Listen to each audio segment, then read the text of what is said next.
Bueno, soy Juan García, que soy profesor de aquí de la casa, que soy del departamento del CAP1, que ya está ahí el logo. Bueno, gracias por asistir a esto. Como decías, hay que agradecer a Fran su infinita paciencia. Conmigo ha sido muy paciente y se lo agradezco, ahora no está, pero bueno, se lo repetiré estos días varias veces. Bueno, vengo a hablar de dos relatos que están un poco alejados en el tiempo, pero que son dos relatos que, bueno, uno sobre todo me interesa bastante, el segundo no tanto, pero en esta idea de ver las revisiones clásicas, posclásicas de películas, pues me parece significativo, y sobre todo con el tema que tenemos aquí, que es la masculinidad, cómo se representa en dos momentos del siglo pasado bastante interesantes, ¿no? Uno sería La muerte, Death Takes a Holiday, de Mitchell Eisen, del año 34, y el otro sería Meet Joe Black, conoces a Joe Black, que sería del año 98 y sería de Martin Brest. Son dos películas que están dentro de la estructura del Hollywood más tradicional. Uno estaría en el Paramount 1934. Pongo el icono este porque en estas películas he visto varias, he estado mirando esta época bastante, y es la Asociación del Rifle, me parece, la NRA, que me parece interesante que al principio de la película apareciese ese icono. Y la película Conoces a Joe Black sería del año 98 dentro de Universal Pictures. Hay que hablar que las dos películas parten de un personaje que sería la muerte, que estaría representada, bueno, pues la muerte en términos españoles o en términos castellanos es un término femenino. Aquí he puesto 6 acepciones de muerte, todas como femenino. Bueno, pues cesación o término de la vida. Bueno, hay muchas más, he puesto solo una representación. Y también la parca es un término femenino, procede del griego, y bueno, pues habla de tres deidades humanas, ¿de acuerdo? Que van, pues que también sería un término femenino, ¿no? Lo curioso de los relatos que presento, ya estamos.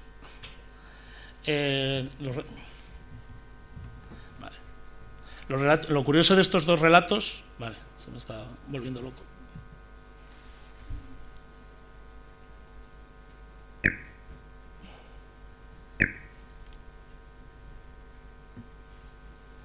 Es que el protagonista en ambos va a ser un protagonista, la muerte va a convertirse, va a ser un personaje masculino, ¿de acuerdo? Va a ser interpretado por dos, es la muerte. Nos choca tanto en inglés que se personifique a esta en un hombre o una mujer. En este caso lo va a hacer con dos hombres, que va a ser, pues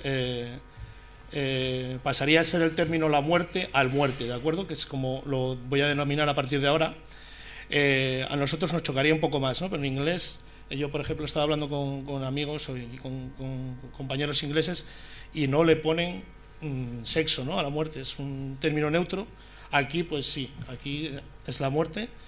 Y lo curioso, pues esto, que estamos ante la representación de un ser neutro en forma masculina, que lejos de presentarnos a un personaje pues atroz o que fuese feo o algo así, pues va a contar en cada caso con dos galanes de Hollywood. Estamos hablando pues de dos modelos de representación del hombre muy definidos en dos etapas históricas del relato hollywoodiense, ¿no? Son totalmente opuestos. Aquí se está hablando de masculinidad fuerte, masculinidad débil, tipos de masculinidades. Sería una masculinidad pues fuerte en ese año 34 y una masculinidad maleable en el año 98, ¿no? Pero bueno, esto lo vamos a ver un poco diferenciándolos los dos, ¿de acuerdo? Y sobre todo la manera ya de presentarse cada uno, ¿no? En el film de Mitchell Eisen contamos con Fredric March, que era el auténtico galán de Hollywood de ese año 34.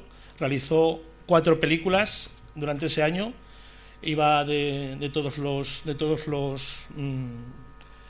o sea, hacía comedia y hacía películas serias. Solía ser bastante flexible. Y en la película del 98 contamos con Brad Pitt, que sería pues el galán del cine posclásico, ¿no? ¿Quién va a hacer al año siguiente la película Club de la Lucha? Pues va a ser él, ¿no? Va a ser Tyler Durden un año más tarde. Tenemos que los dos son claramente héroes norteamericanos, por decirlo de una manera. Uno era de Oklahoma y otro es de Wisconsin. Bueno, vamos a hacer una diferenciación entre los dos y veremos cosas que los unen y que los separan, ¿de acuerdo? Hay que olvidar que no es un remake, que Conoces a Joe Black no es un remake, tiene una idea común, no es un original, o sea, no copia a La muerte en vacaciones en casi nada. La primera viene de una obra italiana, de una obra de teatro italiana de Alberto Casella, y la segunda coge esa idea que es que la muerte va a coger unas vacaciones y cambia totalmente, bueno, va a cambiar muchos aspectos. Nunca se refiere a ella como guión original ni nada por el estilo, ¿de acuerdo? Entonces, no es la tradicional unión entre una película y su remake, no, estos son cosas distintas y yo creo que es por la incapacidad de esos 4 guionistas que tiene la película para contar la historia que se cuenta en la primigenia, ¿no? Así pues, esa muerte como héroe, que sería, esto estaría dentro de una investigación más amplia, en que sí que hablaríamos del héroe masculino, como la muerte como héroe masculino, es una idea fascinante y a la par desconcertante, ¿de acuerdo? Tenemos que hablar que estamos en una historia de amor, o sea, va a estructurarse un guión prototípico de un guión de romance, y a su vez eso nos va a dar 2 maneras de entender la feminidad y 2 tipos de mujeres también totalmente distintas. Aunque el personaje sea un ser muerte, las mujeres van a influenciar mucho en esa manera de comportarse, ¿de acuerdo? Y sobre todo esa idea vertebradora de que la muerte decide tomarse 3 días de vacaciones para conocer por qué se la teme, por qué los humanos la temen. Eso sí que es común a las 2 historias. Quiere conocer los sentimientos, quiere conocer lo que sienten los humanos cuando la ven, ¿no? Así tenemos al príncipe Sirki, que sería Fredric March, que es un príncipe y es militar. Sin embargo, Joe Black, que sería Brad Pitt, pues es un viajante de una ONG. Príncipe Sirki presenta una elegancia siempre extrema, siempre que aparece impoluto. Joe Black pues es un aspecto desaliñado, salvo una escena final que sería una especie de sacrificio patriarcal. El pelo natural, porque Fredric March siempre es un actor moreno. Aquí Joe Black parece que está teñido, si no lo está, es un peinado siempre bastante anclado a la década de los 90. El acento extranjero, que lo domina perfectamente, a pesar de ser de Wisconsin, Fredric March viene del teatro y lo domina, salvo el acento de Joe Black, de Brad Pitt, es totalmente americano. Hay una inocencia a la hora de conocer a los hombres muy sofisticada, esa manera de presentarse, pero no solo la inocencia, sino los juicios, todo cómo se interrelaciona con los demás, pues es sofisticado, ¿no? Frente a ese personaje cercano a Raymond que hace Brad Pitt, que es como tonto realmente, o sea, no hace tonto, infantil, que es un poco a las conclusiones que llegaremos, ¿no? El príncipe Sirki se preocupa por las mujeres, por los hombres, se preocupa por todos. Y sin embargo Joe Black pues se va a preocupar solo por el padre y Brad Pitt, no hay un interés real, o sea, ahí pierde totalmente peso, ¿no? Y lo último es una anécdota. El príncipe Sirki lo primero que prueba es el vino, mientras que Brad Pitt lo que empieza a chupar a cucharadas es la crema de cacahuetes, que le encanta, ¿vale? Que es como un niño grande, sería ese Rayman o esta película que vimos de Francis Ford Coppola, que es Robin Williams, que es un niño grande, ¿no? El encuentro del ser muerte con la mujer provoca el descubrimiento de lo que es el amor.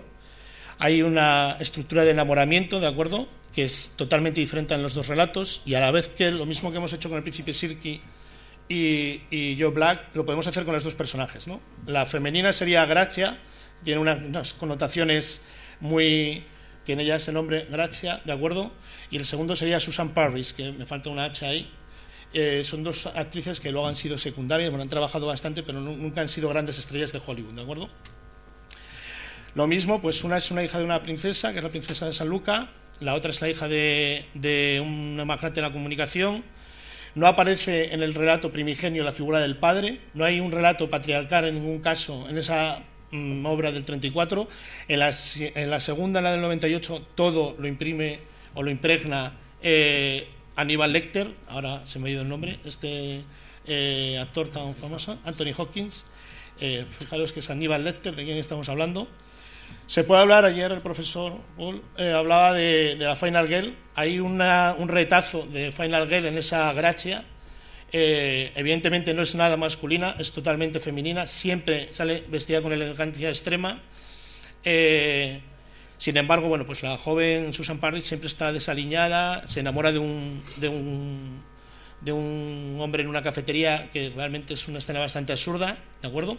Y luego las actitudes ante la vida son totalmente diferentes, ¿de acuerdo? Gracia va a ver desde un inicio, si podemos, no sé si tendré tiempo, veremos el final de la película. Voy a poner el final, siento fastidiaros el final, pero nos confiesa que ve a la muerte y la ha visto siempre como es la muerte, ¿de acuerdo? Sin embargo, Susan Parris, al igual que su novio cercano a la tontura, no ve nada, y de hecho hay un intercambio final y se queda con el novio que ha conocido en una cafetería, que no habían hablado nada, ¿no? Llegamos así a unas conclusiones. Vamos de una masculinidad sin fisuras, que sería la del relato clásico, en lo que expresamos inocencia, la forma de causar escalofrío, la curiosidad ante la vida que no conoce. Es una masculinidad sin fisuras. Sin embargo, en el relato posmoderno volvemos a decir que raya lo pueril. La imagen de la mujer, a su vez, es muchísimo más atroz en el relato clásico. Es ese tipo de mujer, o podríamos hablar de ese tipo de mujer que se enamora de su asesino, que manda cartas al asesino en una cárcel, a un asesino en serie, ¿de acuerdo? Ella reconoce a ese, es la única que lo ve, el resto de los que le rodean no lo ve. Ella va a ser la única que se enamora de él, porque los otros descubren su verdadero ser, ¿de acuerdo? El relato posmoderno, la joven está sometida a un patriarcado total y absoluto. Una cosa clara y clave de los dos relatos es que uno dura 80 minutos y se convierte en una obra maestra, y el otro necesita 3 horas para dar vueltas sobre la nada y sobre el vacío, ¿de acuerdo? Son 3 horas de película, y ya cortaron 8 para las salas de cine. Luego hay una escena en que hay una autocensura. Estamos en el año 34, entra el código Hays. Hay una relación sexual clara entre la muerte y su amada Gracia, ¿de acuerdo? En el momento en que se van a besar, vemos una elipsis del estilo que se hacía en el año 34, como las que hacía Lubitsch, y no vemos esa muerte, ¿no? Y en la última, pues tenemos ese beso, esa escena pseudo pornográfica a estilo anuncio de televisión, que no nos conduce a nada. O sea, no al final no sacamos nada en clara, solo ver el cuerpo de Brad Pitt, que no sabemos si es el de él. Y lo último, pues esa idea de que sí que la besa. El relato posmoderno, la chica a los ojos del padre besa la muerte, y eso desencadena un sacrificio patriarcal que lo único que nos habla es, pues, de una evolución narrativa hollywoodiense, como nos decía el profesor ayer. Se lleva haciendo muchos años relatos tontos para extranjeros. Y bueno, voy a poner el final de la película. En Hollywood, quiero decir que se están haciendo este tipo de relatos, y seguimos en ello. ¿Tenemos tiempo o ya vamos fuera? 6. Vale, dura 2 minutos. O sea, es el final. ¿No es el final? No, tiene 6. Bueno, pues pongo 2. Vale, a ver si soy capaz de ponerlo. Está en inglés.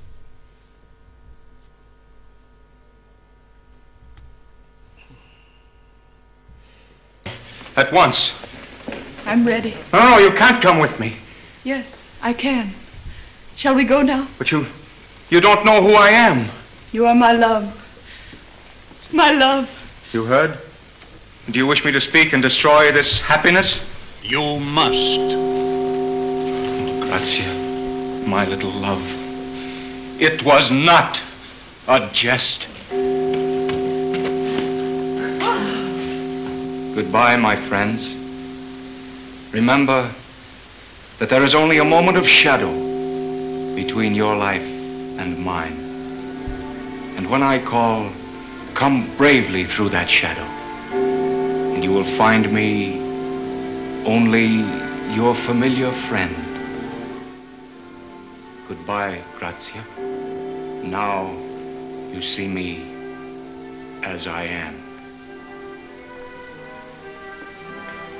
But I've always seen you like that. You haven't changed. You have seen me like this? Yes, always. Then there is a love which casts out fear. And I have found it.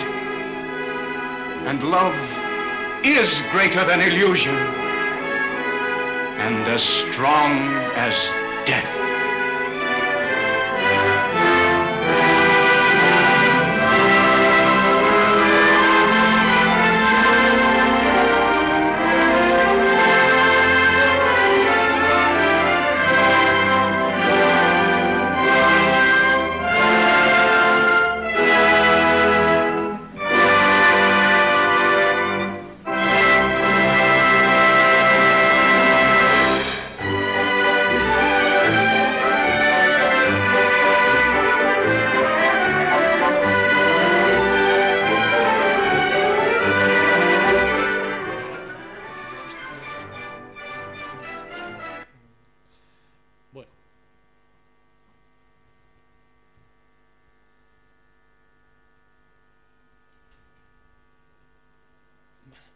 Bueno, nada más, solo acabar, decir, por ejemplo, en la película de Brad Pitt sí que cambia la voz, la muerte cuando es muerte, cambia la voz y pone la voz de Brad Pitt, ¿de acuerdo? Aquí siempre es la misma voz.